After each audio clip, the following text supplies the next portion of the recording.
Motivational humorist and author Kay Francis has shared her message to lighten up, stress less, and take care of ourselves in 49 states and Canada for more than 30 years. She holds a master's degree in business administration, a degree in health and education, and a 4th degree black belt in karate.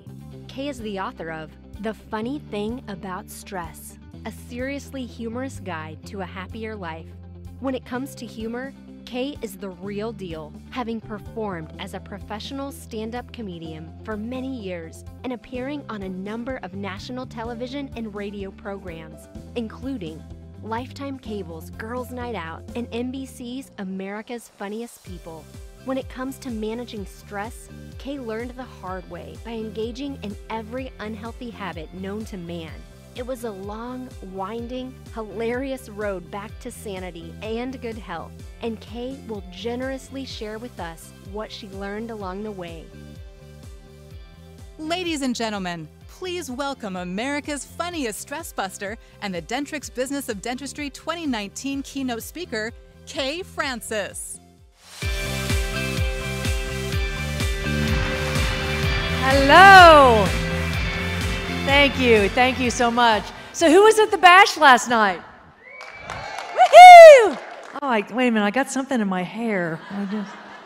Happy and successful people share certain characteristics. They manage the stress of change by letting go of things they can't control. They take care of themselves. They realize that self-care is not selfish because you cannot pour from an empty vessel. And they choose positive emotions. Now, we all have ups and downs in our lives, but the key is to get back to positive emotions as quickly as possible, such as keeping our sense of humor, having a spirit of optimism, and making serenity our default position as opposed to being in the stress response.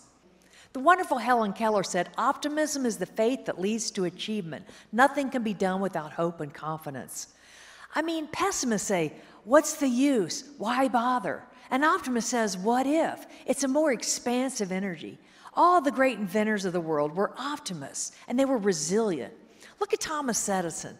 You know, that man tried 6,000 different elements before he developed the light bulb.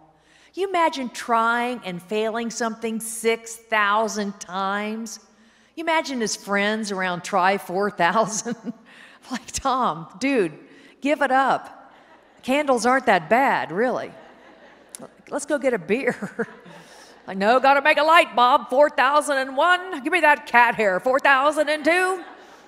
And when I talk about optimism, I don't mean that we should be like these eternal optimists. You know, these people that are always on, always happy, happy, happy. Aren't they just annoying to the rest of us? We're trying to have a nice pity party. They're like, well, look on the bright side. You could be dead. So could you. One can only hope. Negative emotions are part of the human experience. Anger, frustration, fear, we all feel them. But my point is we should allow negative emotions to be more like brief visitors and see what they're trying to teach us rather than just to move in as full-time residents. And really worse than the overly perky people are the pessimists. Now I call them joy busters. You know the kind of people that can just suck the energy out of the room the minute they walk in? You just thought of somebody, didn't you? These are the kind of people, no matter how good your news is, they will find a way to rain on your parade, won't they? You could go up to one of these people and say, you're not going to believe this. I just won the $100 million lottery. And they just shake their head. You know you're going to have to pay taxes on that. You'll be lucky if you end up with 50 million. Somehow I'll make ends meet. So I know this won't come as a shock to you, but one of the biggest causes of stress is people. People, and they're everywhere, aren't they? They're on the highway, at our jobs, in our beds. They're everywhere. Well, one thing I've learned, I know you know this, we cannot necessarily control what other people say and do, can we? We can only control what? Ourselves and how we react to what they say and do. Because people can be rude, can't they? Oh, I don't have to tell you that. I don't even know if they mean to be, but they can say the most jaw-dropping things. They'll walk up to some young couple, hey, when y'all getting married anyway? Or a newlywed couple, when y'all having a baby? Or somebody like me, heard about your rash. It's rude. Now I'll give you an example. I wear glasses. I look around the room and know some of you folks are like me and you wear glasses. Now if you see somebody wearing glasses, you can assume two things. Number one, we like to see like the rest of you. And number two, we've probably exhausted all of our other options. It's not really we like having glass and metal and plastic hanging off our faces. But do you glasses folks ever get this? Oh, you take off your glasses, rub your eyes a little bit, and invariably somebody will say, you know, you really look a lot better without those glasses. I just look at them and go, you know, so do you. And I don't actually say that. But I think what goes on up here, no one ever has to know, do they? We should have a nonstop party going on all the time up here. We have to laugh. We have to take life seriously enough to realize that humor is vital. And you know, having a sense of humor, it's a mindset and it's a choice. And you have to just keep your humor antenna up because humor's all around us. And aren't people hilarious when they're not trying to be? Do you know people that mix up common words and phrases?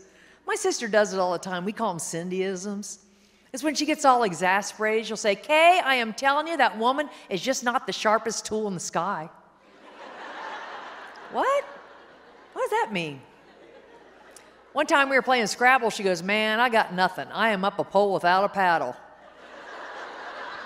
What does that mean?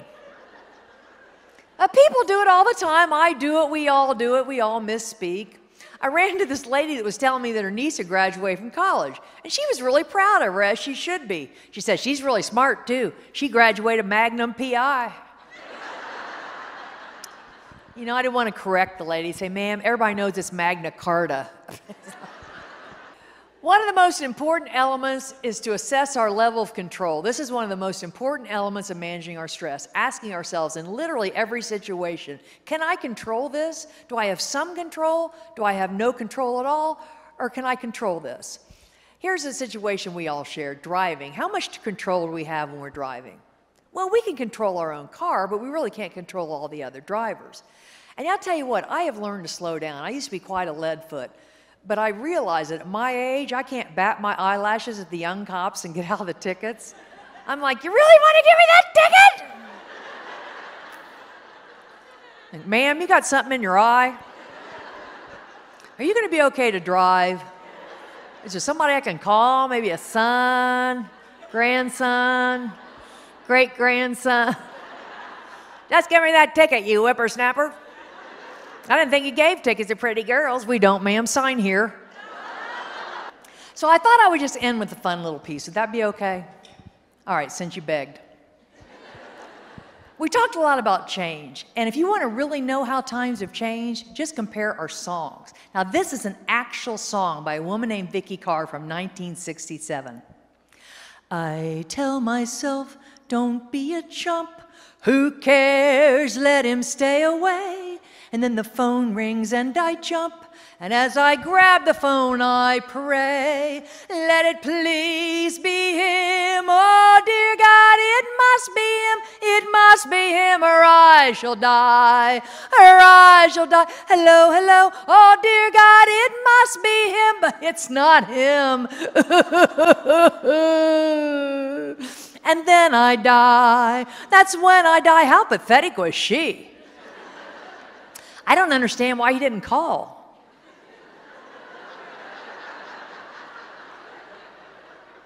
Whole different attitude today. I'm going to do a snippet of a song by Carrie Underwood, so you may have to use your imagination. What? I look just like her.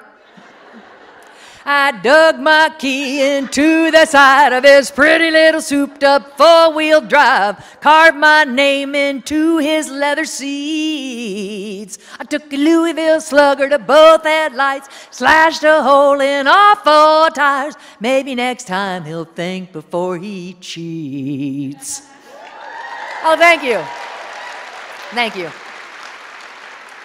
He'll sure think before he dates another psycho.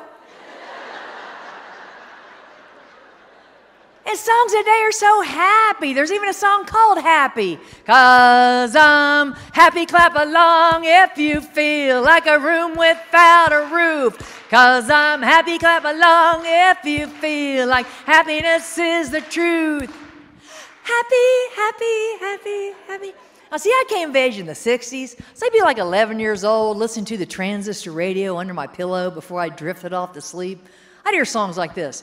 Tell me over and over and over again, my friends, that you don't believe we're on the eve of destruction. Sweet dreams, little girl.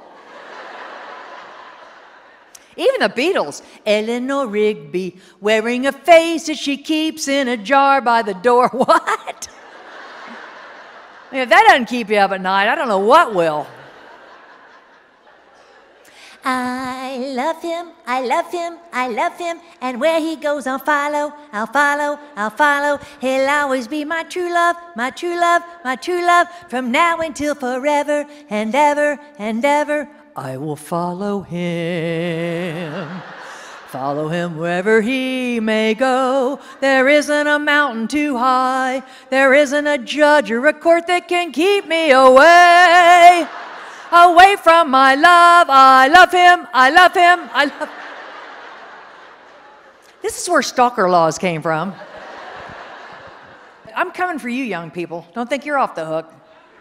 What's this about? Don't you know I'm all about that bass, no treble. I'm all about that bass, no treble. I'm all about that bass, no treble. I'm all about that bass. I'm bringing booty back. I didn't know booty ever left. And songs today are so smooth. I love Drake. Y'all like Drake? Woo! He's so smooth. He's got that song. He used to call me on my cell phone late night when you need my love. Call me on my cell phone. Imagine somebody doing that back in the day. Would it sound so dorky? You used to call me on my parents' rotary dial landline. Thank you, BDC. You guys are awesome. Thank you so very much. Thank you. Have a great conference. Thank you. Thank you so much.